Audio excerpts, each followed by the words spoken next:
HR-ը շատ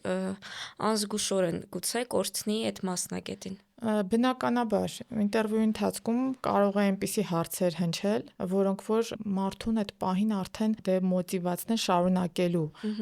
այդ ինտերվյուները կամ հիասթափության զգացողություն առաջացնել, բացասական զգացողություն համենայն դեպս, այսինքն ինտերվյուի ընթացքում էլ բնականաբար պետքա ստեղծել այդ դրական միջավայրը, թեև հաստիկներ կան, որ դու ուզում ես մի քիչ հասկանաս նաև ինքը ոնց է հաղթարում ստրեսային իրավիճակու, կարող մի քիչ sense այնպեսի հարցեր տաս, որ հասկանաս ոնց է ինքը արձագանքելու, թեկուզ հետո իրան բացատրես, որ այդ հարցերս հենց ուղղված էր նրան, որպեսզի ես հասկանայի քո էմոցիոնալ արձագանքը։ Ինչպես նաև օրինակ իմ համար շատ կարևոր է, որ յուրաքանչյուր տեխնացու, ով նույնիսկ հետո մյուս փուլերում չի մասնակցելու, բայց ինքը իսկապես ժպիտով դուրս գա այդ ինտերվյուից, շատ լավ տպավորությունով դուրս գա ու զգա այն մշակույթն ու կորպորատիվ այդ մշակույթ ընկերությունում, որը որ արկա է ու դա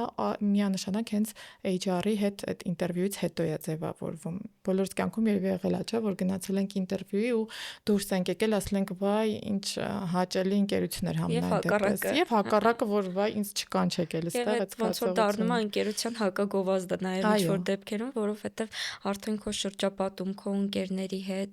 եւ ցանկացած տեղ այդ էմոցիայով կիսվելուց իհարկե ոչ դրական ֆիդբեք ես տալու։